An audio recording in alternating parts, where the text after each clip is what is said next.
Pourquoi es-tu venu à Noël? Lança froidement ma mère lorsque j'arrivai avec mon nouveau-né. Ton bébé de 3 mois met les gens mal à l'aise. Mon père eut un sourire narquois. Elle a raison. L'année prochaine, ne viens pas. Ma sœur ajouta, les bébés gâchent tout. Quand j'essayais de parler, ma mère m'arracha mon bébé des bras et la jeta vers la porte. Sors-moi cette chose d'ici. Je hurlai et plongeai pour la rattraper. Mon père me donna un violent coup de pied dans le dos alors que je tenais mon bébé. Toujours aussi dramatique. Ma sœur me versa son café chaud sur la tête. Pars, maintenant. Je répondis à travers la douleur, alors, j'arrêterai de financer votre style de vie. Ils se mirent tous à rire de moi. Maman dit, tu es pathétique.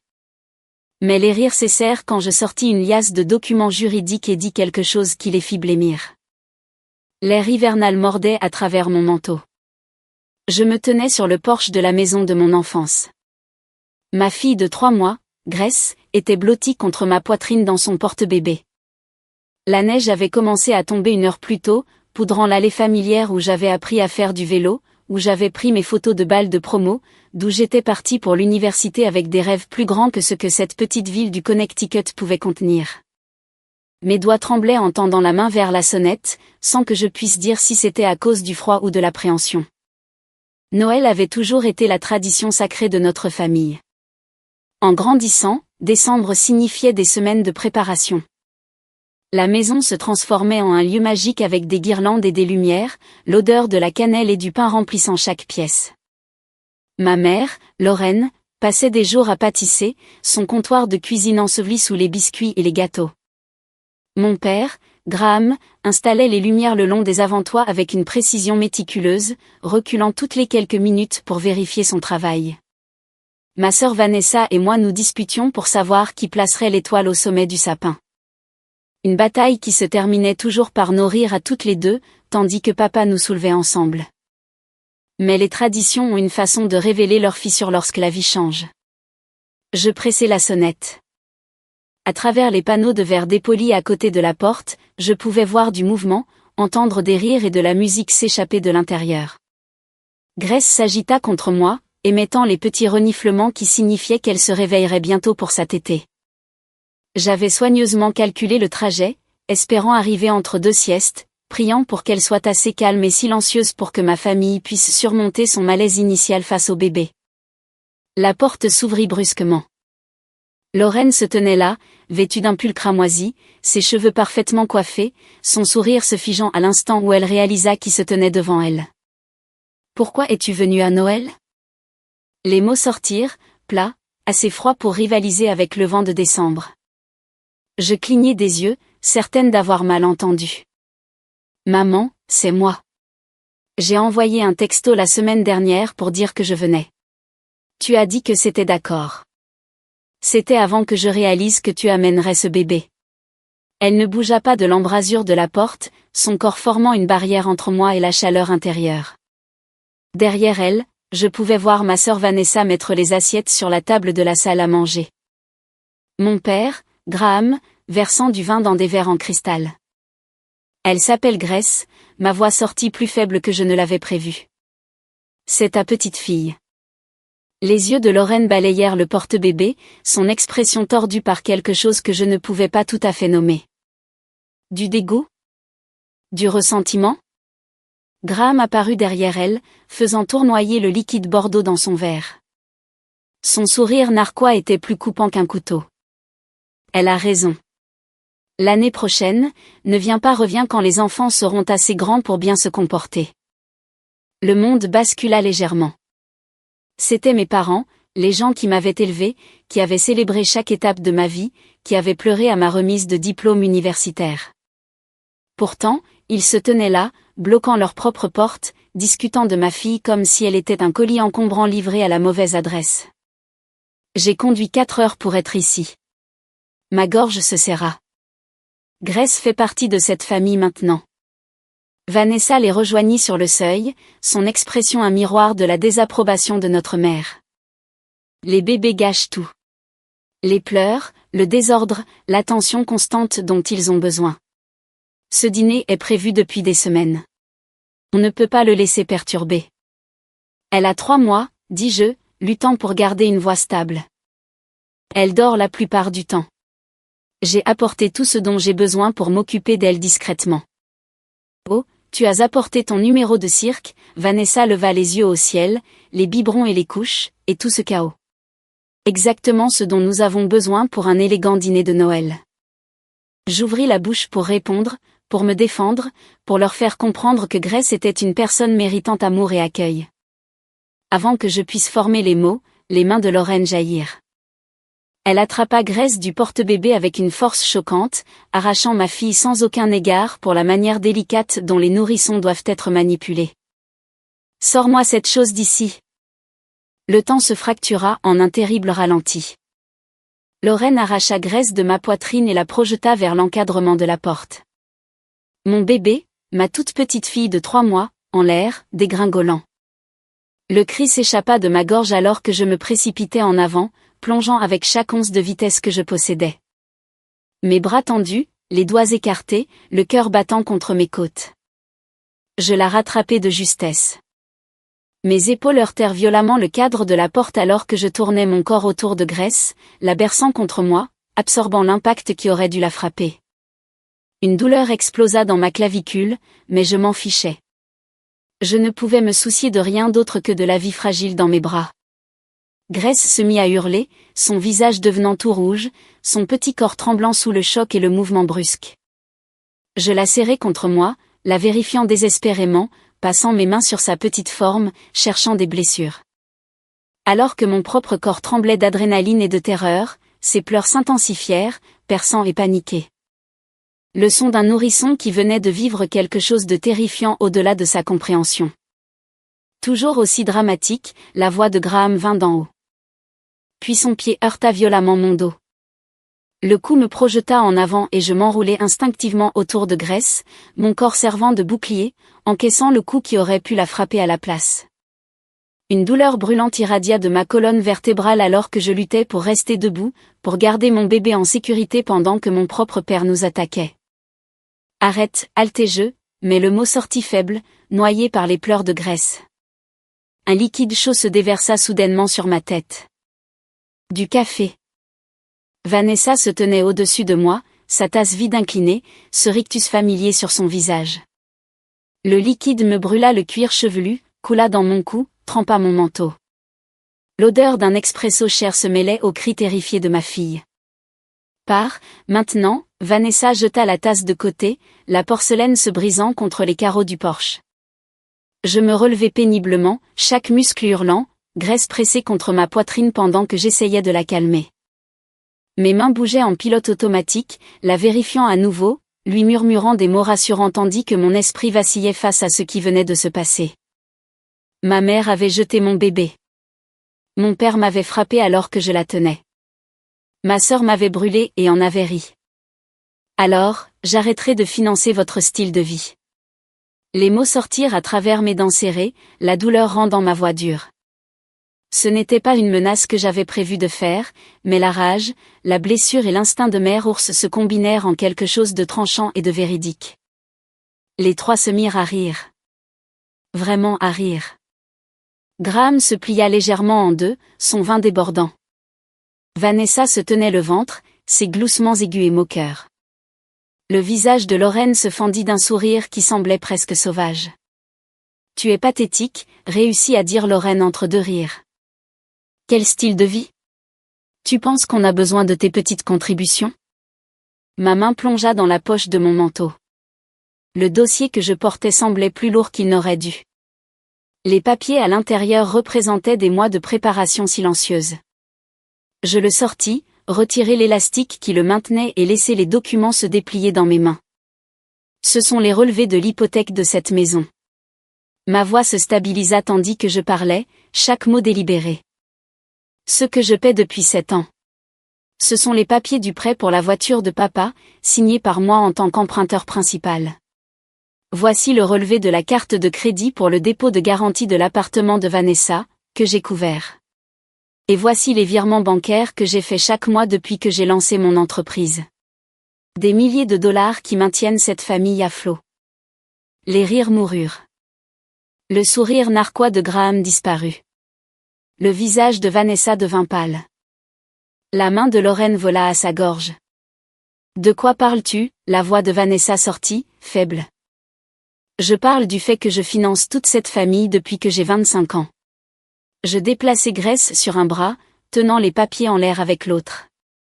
Quand l'entreprise de construction de papa a fait faillite il y a 8 ans, qui pensez-vous a sauvé cette maison de la saisie? Quand les factures médicales de maman pour son opération se sont accumulées, qui les a payées?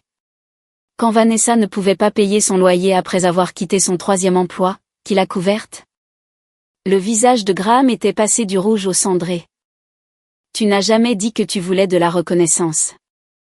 Je ne voulais pas de reconnaissance. Ma voix se brisa. Je voulais une famille. Je voulais être traitée comme si j'avais de l'importance. Au lieu de ça, vous venez de jeter ma fille comme un déchet et de m'agresser pour avoir eu l'audace de venir pour Noël. Lorraine s'agrippa au cadre de la porte pour se stabiliser. Chérie, nous ne voulions pas. Ne faites pas ça.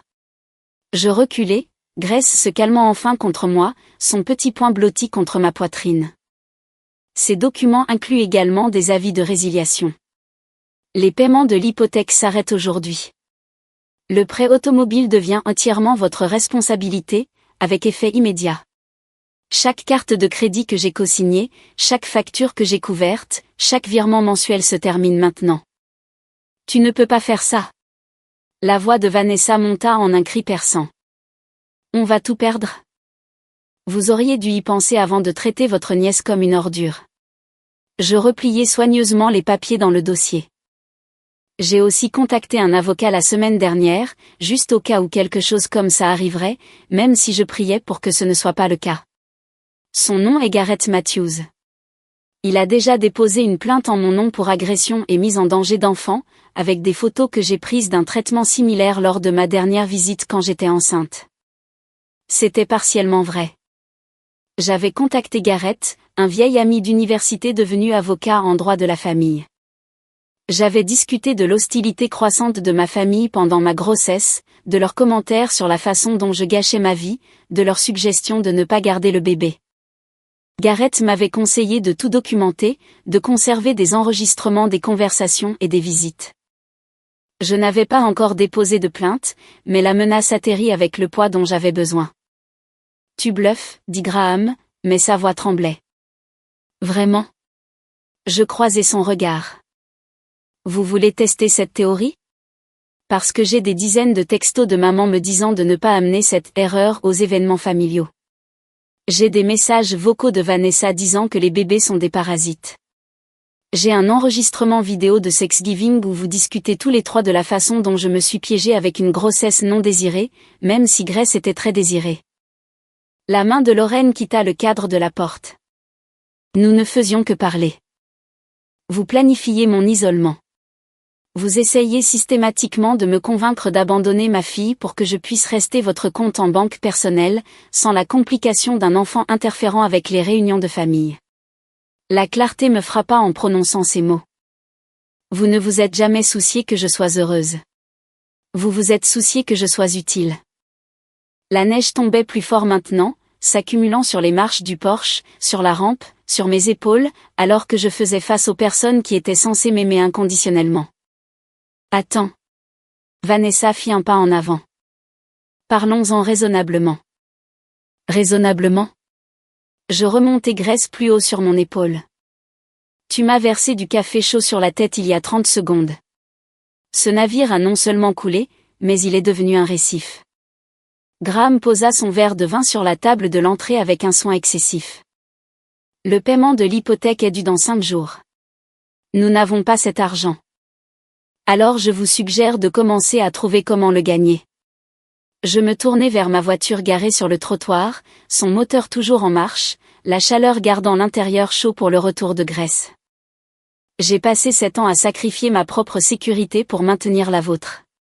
J'ai acheté une maison plus petite que ce que je pouvais me permettre pour que vous puissiez garder celle-ci.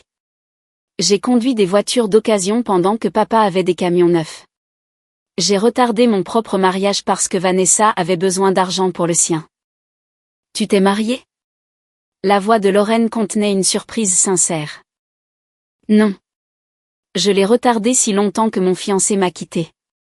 L'aveu faisait encore mal, même 2 ans plus tard. Il s'avère que les hommes n'apprécient pas d'être mis au second plan derrière une famille qui traite leur partenaire comme un distributeur automatique de billets. J'atteignis ma voiture et ouvris la portière arrière, installant Grace dans son siège auto avec des mains tremblantes. Elle continuait de pleurer, son petit visage plissé et rouge, ses bras s'agitant. Je l'attachai soigneusement, ajustai le rétroviseur pour pouvoir la voir depuis le siège avant, m'assurer que la couverture enroulée autour d'elle n'était ni trop serrée ni trop lâche. Ses sanglots remplissaient la voiture, chaque pleur comme un couteau dans mon cœur. Quand je me redressai, ils s'étaient tous les 3 avancés sur le porche. La neige continuait sa chute régulière, s'accumulant sur leurs vêtements d'intérieur, mais ils ne semblaient pas remarquer le froid. « Tu ne peux pas simplement nous abandonner », cria Vanessa. « Nous sommes une famille.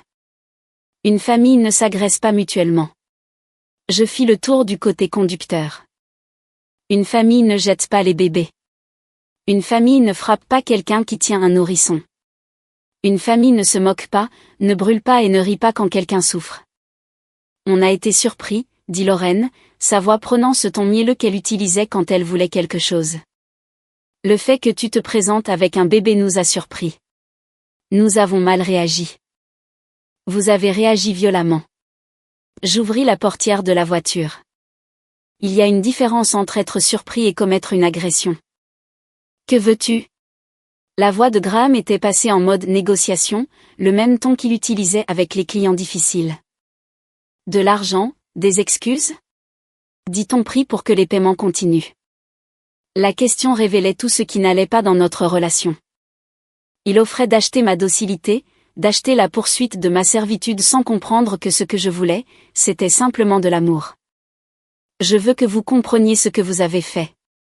Je m'installai dans le siège du conducteur, mais laissai la porte ouverte, ayant besoin qu'ils entendent ceci. Je veux que vous compreniez que vous avez physiquement attaqué votre fille et votre petite-fille à Noël parce que la présence d'un bébé dérangeait votre dîner parfait. Je veux que vous ressentiez ne serait-ce qu'une fraction de la trahison et du chagrin que j'éprouve en ce moment. On a compris, dit Vanessa rapidement. On a tout gâché. Rentre. On va recommencer à 0. Tout ira bien. Rien n'ira bien. Je mis le contact.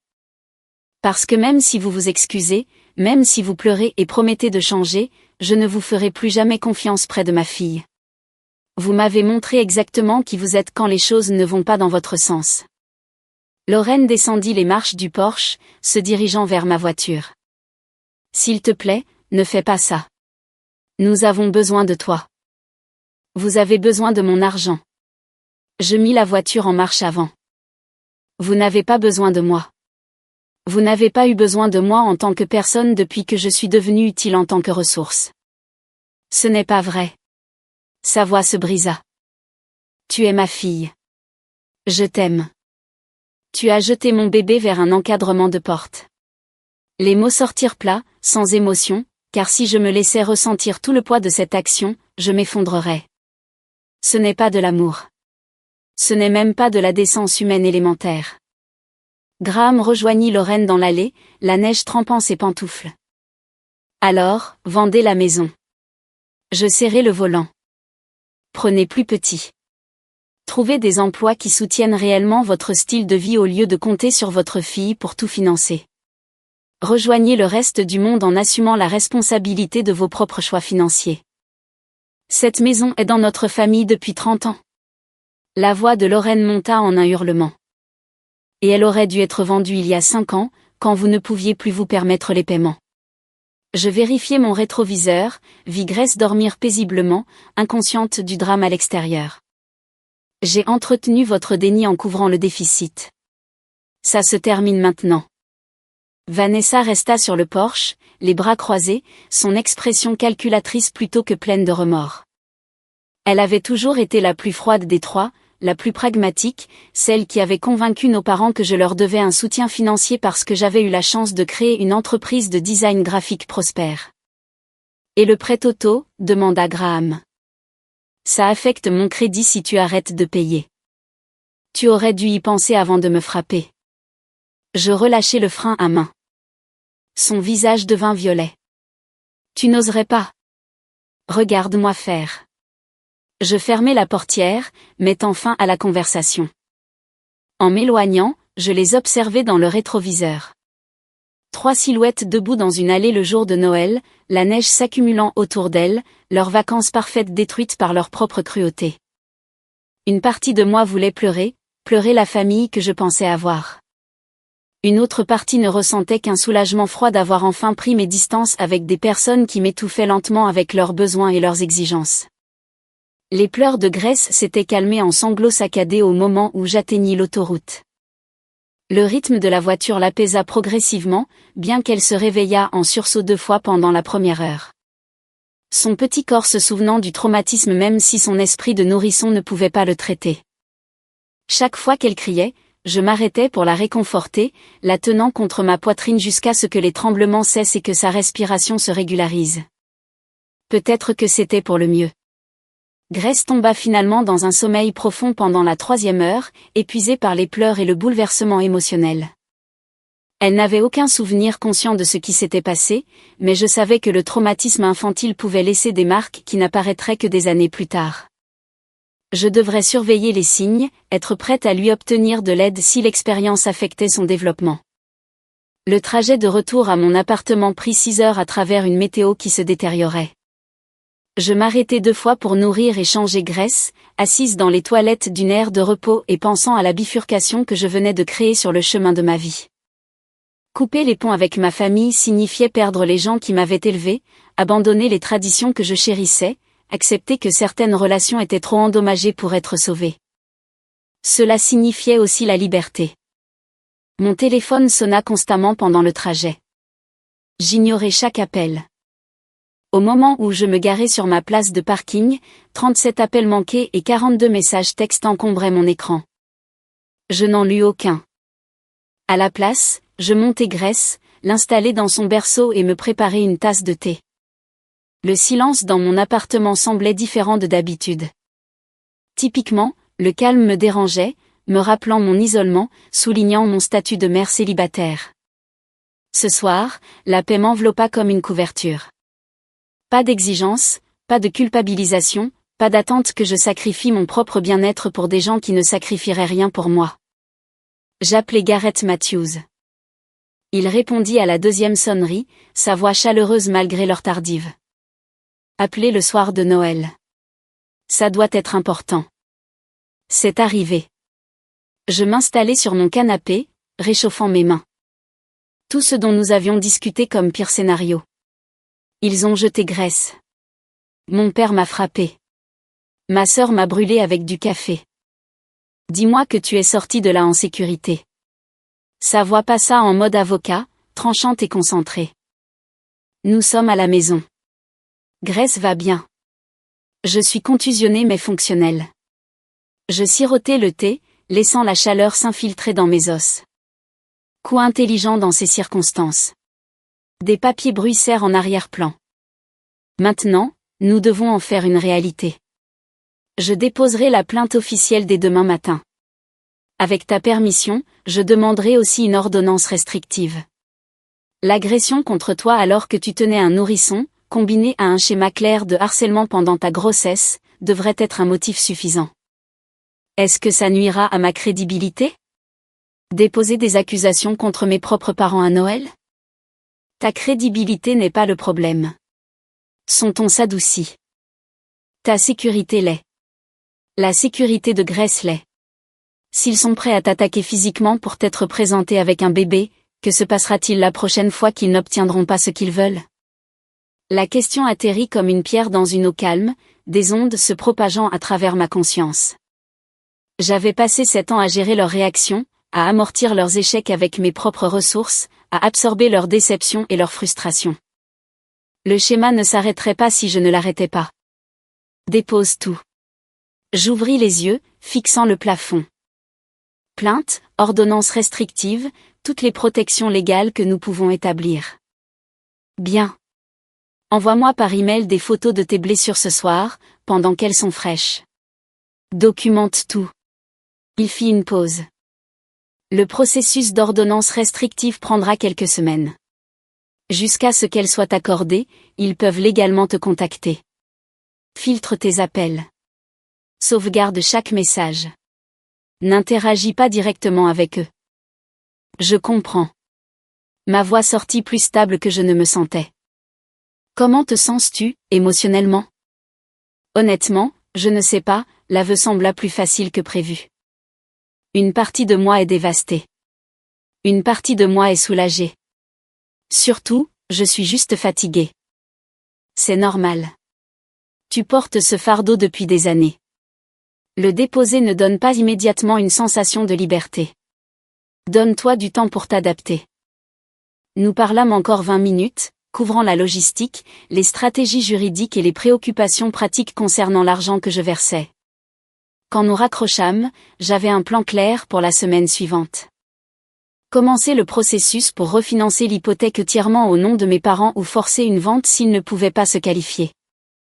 Avertir les compagnies de cartes de crédit de mon retrait en tant qu'utilisateur autorisé sur les comptes joints.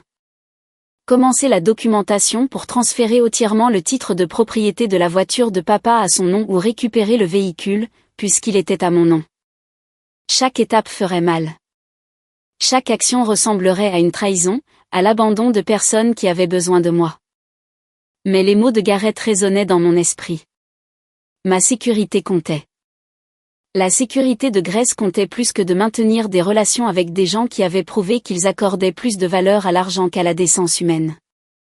Je passais la nuit de Noël sur mon canapé à regarder de vieux films avec le son bas, vérifiant Grace toutes les 30 minutes, même si le moniteur pour bébé la montrait dormant paisiblement. Mon dos me faisait mal là où Graham m'avait frappé. Mon cuir chevelu était encore sensible là où le café avait brûlé. Mon épaule me lançait à cause du choc contre le cadre de la porte, mais Grace était en sécurité, indemne, à l'exception de la peur d'avoir été attrapée et jetée. Je l'avais rattrapée. Je l'avais protégée. Je l'avais choisie plutôt que les gens qui m'avaient élevée. Cela importait plus que tout le reste. Le lendemain matin, je fus réveillée par des coups violents à la porte de mon appartement. À travers le Judas, je vis Vanessa. Son visage était bouffi, ses yeux rouges. Je n'ouvris pas. « Je sais que tu es là », cria-t-elle à travers le bois. « On doit parler ?» Non, on n'a pas à le faire, je gardai la voix basse pour ne pas réveiller Grace. « Va-t'en. La banque a appelé papa ce matin. Ils ont dit que tu les avais contactés pour l'hypothèque. Tu ne peux pas vraiment faire ça. Regarde-moi faire. » Je sortis mon téléphone, prête à appeler la sécurité si elle ne partait pas. Très bien. Sa voix monta. Sois égoïste. Gâche tout parce que tes sentiments ont été blessés. Mais ne viens pas pleurer chez nous quand tu auras besoin d'aide un jour. L'ironie de ces mots flottait dans l'air. Je ne leur demanderai jamais d'aide. C'étaient eux qui avaient constamment besoin de la mienne. Emploi perdu, factures impayées, urgences qui nécessitaient toujours mon intervention. J'avais été leur filet de sécurité pendant des années, et au moment où j'avais eu besoin qu'ils soient simplement gentils avec ma fille, ils avaient répondu par la violence. Par Vanessa, ou j'appelle la police. Elle donna un coup de pied dans la porte. Le son résonna dans le couloir, assez fort pour que Grace commence à pleurer depuis la chambre. Une fureur m'envahit. Tu viens de réveiller ma fille. Sors de cet immeuble avant que je ne te fasse arrêter pour harcèlement. Ce n'est pas fini. Mais ses pas s'éloignèrent, l'ascenseur sonna, et le silence revint. J'allai vers Grace, la sortis de son berceau, la rendormis avec de doux balancements et des fredonnements. Mon appartement était petit, abordable plutôt qu'impressionnant, meublé de pièces de seconde main et de trouvailles en solde. J'avais maintenu mes dépenses au plus bas pour assurer le flux d'argent vers les divers besoins de ma famille. En regardant autour de moi maintenant, je voyais le potentiel. Les murs avaient besoin d'une nouvelle couche de peinture. Les meubles pouvaient être remplacés par des pièces que j'aimais vraiment plutôt que par ce qui était le moins cher. Le coin vide près de la fenêtre serait parfait pour un véritable espace de travail au lieu du bureau pliant que j'utilisais actuellement. Je vivais comme une étudiante diplômée malgré la gestion d'une entreprise prospère, canalisant les bénéfices vers des gens qui se moquaient de mes choix et ressentaient mon existence. Cela s'arrêtait maintenant.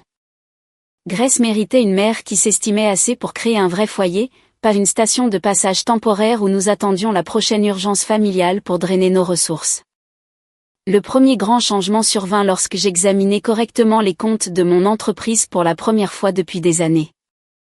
Mon agence de design graphique générait des revenus substantiels, mais j'avais fonctionné avec une mentalité de pénurie constante parce que chaque dollar excédentaire disparaissait dans le gouffre sans fond des besoins de ma famille. Maintenant, des feuilles de calcul ouvertes sur l'écran de mon ordinateur portable, je voyais les vrais chiffres. Après avoir couvert mes modestes dépenses, il restait des milliers de dollars chaque mois.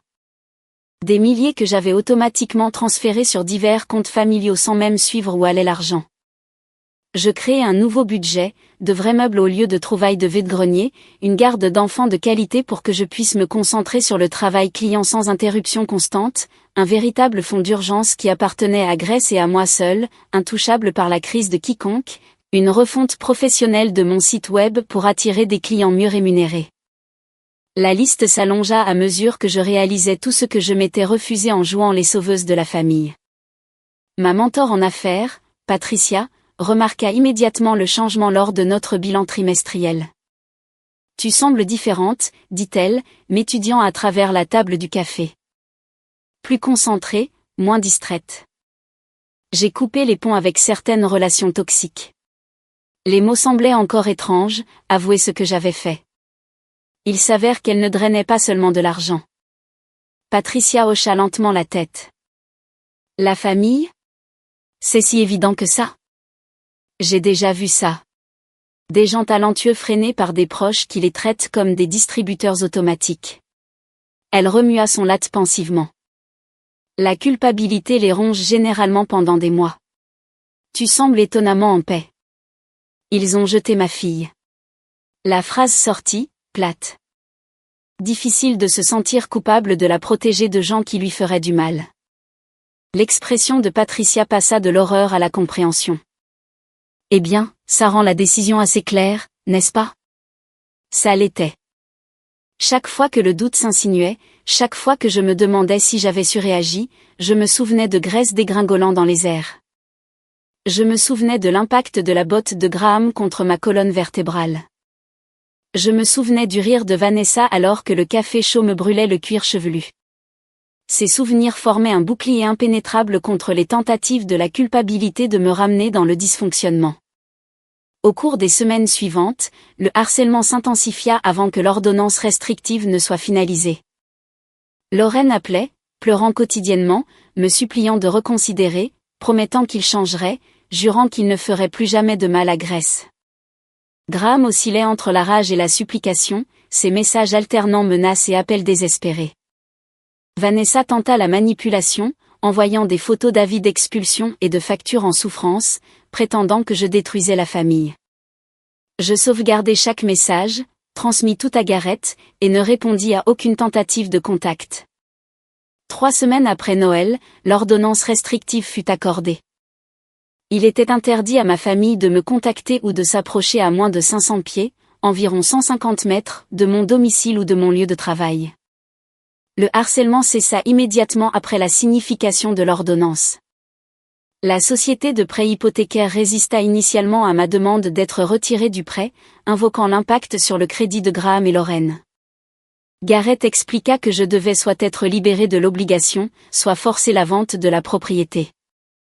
Il souligna que j'avais effectué les paiements tout en étant soumise à des abus, soutenant des parents qui m'avaient agressée, et menaça d'intenter une action en justice contre la banque pour ne pas avoir pris la violence domestique au sérieux. Ils acceptèrent d'exiger de mes parents un refinancement dans les 90 jours, sous peine de saisie. La demande de refinancement fut refusée car mes parents ne pouvaient pas se qualifier avec leurs propres revenus. La maison fut mise en procédure de saisie en mars. La situation de logement de Vanessa devint son problème lorsque je me retirai en tant qu'utilisateur autorisé des cartes de crédit que nous partagions. Elle utilisait mon crédit pour couvrir son loyer et ses dépenses depuis 2 ans, comme je le découvris après avoir examiné attentivement les relevés. Sans accès à mes comptes, elle ne pouvait plus se permettre son appartement.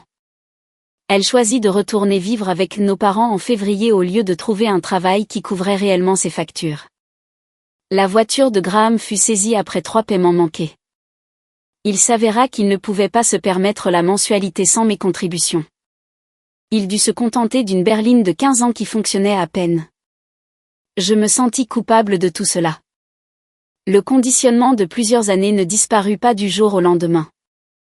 Chaque notification concernant leurs difficultés déclenchait l'ancienne impulsion de réparer les choses, d'intervenir et de les sauver, de sacrifier ma propre stabilité pour leur confort. Mais ensuite, je regardais Grace, la regardais grandir et se développer, voyais son sourire et sa main se tendre vers moi, et je me souvenais de ce qu'ils avaient fait, comment ils l'avaient jetée, m'avaient frappée pendant que je la protégeais, m'avaient brûlée pour le crime d'exister avec un enfant qu'ils trouvaient incommode. La culpabilité s'estompait chaque fois que je me souvenais de ce moment sur le porche. Mon entreprise prospéra une fois que j'arrêtai de drainer les ressources pour soutenir ma famille. J'embauchai un assistant, élargis ma clientèle, augmentai mes tarifs. L'appartement fut repeint, de nouveaux meubles arrivèrent. J'installai une vraie chambre d'enfant pour Grace au lieu de la faire dormir dans un berceau coincé dans un coin de ma chambre. Je recommençai à sortir, prudemment et lentement, mentionnant Grace dès le début des conversations pour écarter les hommes qui considéraient les enfants comme un obstacle. La plupart des premiers rendez-vous ne menèrent pas à un second, mais ce n'était pas grave. Je n'étais plus désespérément en quête d'un partenaire. J'avais appris à apprécier ma propre compagnie, à trouver le contentement en construisant une vie plutôt qu'en attendant que quelqu'un d'autre la complète. 6 mois après ce Noël, je reçus une lettre de Lorraine. L'ordonnance restrictive n'interdisait pas la communication écrite tant qu'elle n'était ni menaçante ni harcelante. Garrett l'a relue avant moi, vérifiant tout ce qui pourrait violer l'esprit, sinon la lettre, de l'ordonnance. Il la jugea conforme, de justesse. La lettre était une explication et des excuses de 3 pages. Lorraine décrivait le stress financier sous lequel il se trouvait, les échecs commerciaux de Graham, la dette croissante, le désespoir qui les avait amenés à me voir comme une solution plutôt que comme une personne. Elle reconnaissait m'avoir maltraité, m'avoir utilisé pour l'argent, avoir eu du ressentiment envers Grace parce qu'un bébé signifiait que j'aurais moins à leur donner. Elle affirmait qu'il travaillait avec un thérapeute, s'attaquant à leur comportement, apprenant les limites et les dynamiques familiales appropriées. Elle disait qu'ils avaient vendu la maison pour éviter la saisie, avaient déménagé dans une petite location, et avaient tous les deux trouvé un travail. Elle exprimait des regrets pour l'agression de Noël, admettait qu'ils avaient eu tort, déclarait qu'ils comprendraient si je ne leur pardonnais jamais. La lettre se terminait par une demande de rencontrer Grace un jour, quand je me sentirais prête, si jamais je me sentais prête. Aucune pression, écrivait-elle. Juste de l'espoir. Je la lus 3 fois. La montrai à Garrett. En discuter en thérapie, car j'avais commencé à voir quelqu'un après Noël pour traiter le traumatisme et le deuil de la perte de ma famille. Que veux-tu faire ? Demanda ma thérapeute. Je ne sais pas, je pliai la lettre, la froissant soigneusement. Une partie de moi veut croire qu'ils ont changé. Une partie de moi pense que c'est de la manipulation pour que je redevienne leur ressource financière. Les deux pourraient être vrais, elle se pencha légèrement en avant. Les gens peuvent sincèrement reconnaître leurs erreurs tout en restant fondamentalement peu fiables. La question n'est pas de savoir s'ils ont changé. C'est de savoir si tu es prête à prendre le risque de le découvrir. J'y pensais pendant des jours. Grace rampait maintenant, explorant tout, sa personnalité émergeant un peu plus chaque semaine. Elle était curieuse et déterminée, frustrée par les obstacles mais persévérante pour les surmonter. Je voulais qu'elle connaisse ses grands-parents, qu'elle ait une famille élargie, qu'elle vive les grandes réunions de vacances que j'avais tant aimées dans mon enfance.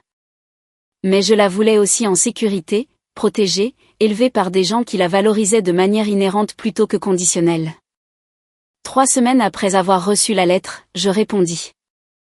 Ma réponse fut courte, directe et honnête. Je reconnus leurs excuses, mais déclarai que je n'étais pas prête à reprendre contact. Peut-être un jour, écrivis-je, mais pas encore. Les blessures étaient trop fraîches, la confiance trop brisée. Ils devraient accepter mon calendrier, ne pas essayer de précipiter la réconciliation parce que cela convenait à leurs besoins. Je n'eus jamais de réponse. Peut-être respectait-il mes limites. Peut-être avait-il abandonné. Peut-être que les excuses avaient été sincères, mais qu'il ne pouvait pas maintenir l'effort de changement sans résultats immédiats. Quelle que soit la raison, le silence perdura.